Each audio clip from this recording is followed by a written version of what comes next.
Olá, seja bem-vinda e seja bem-vindo. Este é o Carteira Inteligente, o programa semanal da CNN sobre investimentos e finanças pessoais. O real brasileiro tem o péssimo título de moeda que mais perdeu valor no mundo em 2020. Esse dado é da agência Reuters, que acompanha mais de 30 das principais moedas do mundo. De janeiro a setembro, o dólar ficou 40% mais caro por aqui no Brasil. Mas será que ele vai continuar subindo? E mais, será que é possível ganhar dinheiro com isso? Para responder tudo isso, eu converso hoje com o economista-chefe da Necton Investimentos. André Perfeito, muito obrigado pela sua presença aqui no Carteira Inteligente. Começo te perguntando, o dólar vai continuar subindo? Chega a R$6? Olha, quando se trata de câmbio é complicado falar, porque às vezes 6 é diferente de meia dúzia. No seguinte sentido, às vezes não é o dólar que está ficando forte, é o real que está ficando fraco, né? E tem que lembrar que o real sofreu muito, não é que ela é a pior entre os principais moedas, é a pior do mundo. Estava até alguns dias atrás, né, uma semana atrás mais ou menos, o real ainda ganhava da moeda da Zâmbia, agora nem isso, a gente perdeu também esse posto. Então, isso tudo para dizer que a tendência, na minha opinião, continua sendo do dólar ganhar força contra o real, sim, ganhar contra muitas moedas, né? A gente está no momento do mundo emergente que é bastante heterogêneo, né? Nem todos os países conseguiram sair do mesmo jeito da crise.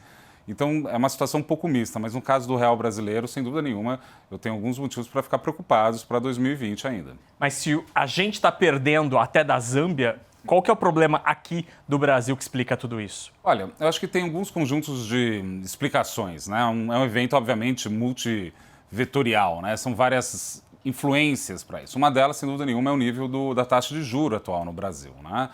Não porque a taxa de juros não pudesse estar baixa por conta da atividade. A gente sabe que, infelizmente, né, Fernando, a boa notícia é que está ruim, né? O fato da economia estar desacelerando é que jogou a inflação para baixo, que jogou os juros para baixo.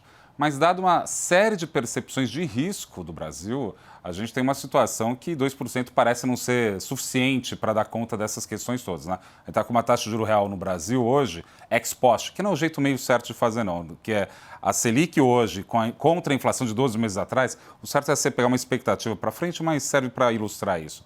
Uma taxa de juros negativa, né? Então, isso tudo, dados os riscos fiscais, riscos políticos, que a gente não comenta tanto mais hoje em dia, porque ficaram mais pacificados, mas tem isso também. E outra coisa, uma perspectiva de crescimento do ano que vem que está completamente incerta, né? Então, isso tudo acaba afastando o investidor do real, né? A gente tem visto aí na Bolsa Brasileira uma posição líquida de estrangeiros bastante negativa, na verdade, né? O que, de novo, conspira para essa leitura menos favorável em relação à moeda brasileira. Então, esses motivos domésticos já justificam bastante esse atual patamar da moeda norte-americana. Para quem está nos acompanhando e tem, por exemplo, uma viagem ou um gasto no exterior, um curso, uma pós-graduação, como é que ele deve fazer para se proteger? É hora de comprar dólar? O que é preciso fazer?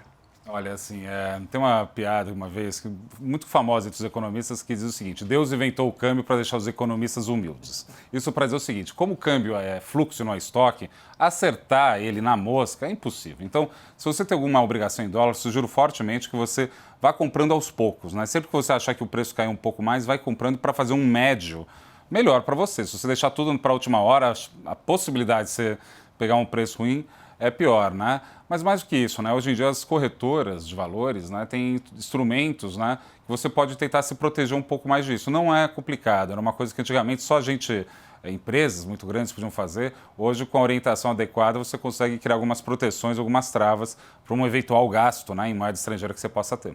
Para quem não quer visitar o Mickey, mas olha o dólar como uma forma de investimento, você gosta disso? É uma forma de se investir? Olha, quando a gente fala de mercado de capitais, a gente tende a talvez não ver com clareza o que é. É tudo derivativo, tudo deriva de alguma coisa, né?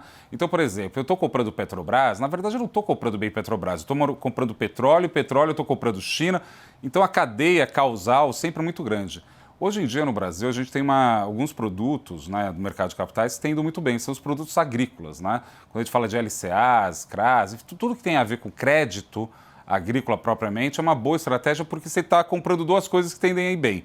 De um lado, o dólar, né? A gente sabe que a produção ela é exportada em moeda norte-americana, então gera receita em dólar, gera mais receita em reais para esses devedores, o que é uma boa notícia. E dois, você está comprando China, que é um dos países do mundo que conseguiu se não vou dizer resolver, né, mas conseguiu sair na frente dessa história toda do Covid-19. Então, esses produtos do mundo agro são bastante interessantes e é uma forma de comprar indiretamente China e moeda norte-americana. Bacana, ó, essas letrinhas que o André mencionou aqui, LCA, LCI, são maneiras de você emprestar dinheiro para o agronegócio e aí te pagam juro com algumas vantagens até, como por exemplo o imposto de renda que às vezes nem é cobrado. Você falou, André, sobre a situação toda macroeconômica, a confusão nas contas públicas por aqui.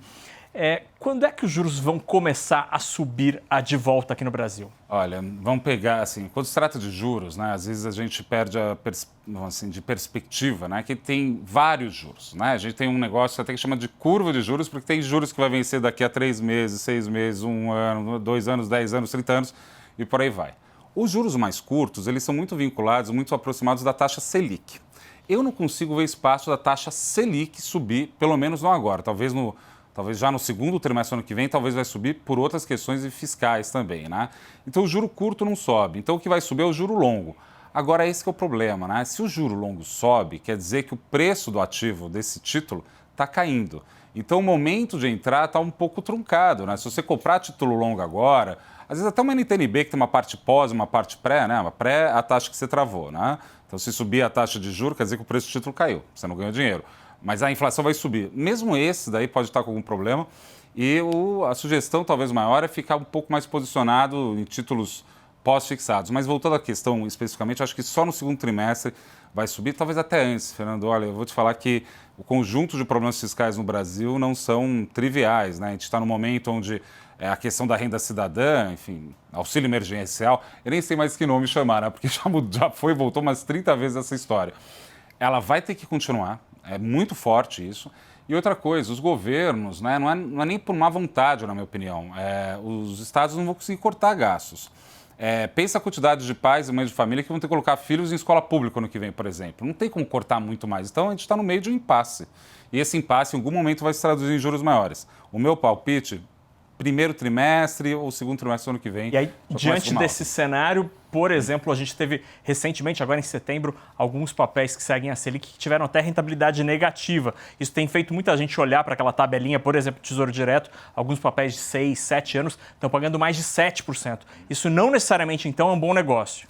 Então, não é bom negócio se você quiser se livrar ou sair desse papel antes, né? Porque a marcação de mercado, vamos supor, se comprou a 7, vai para 8, perdeu dinheiro. Porque se você for sair naquele momento, está valendo menos aquele título. O que é natural, né? Você está comprando dívida de um país que está com um juro maior, ou seja, uma incerteza maior, logo ele vale menos. Esse que é o sentido disso.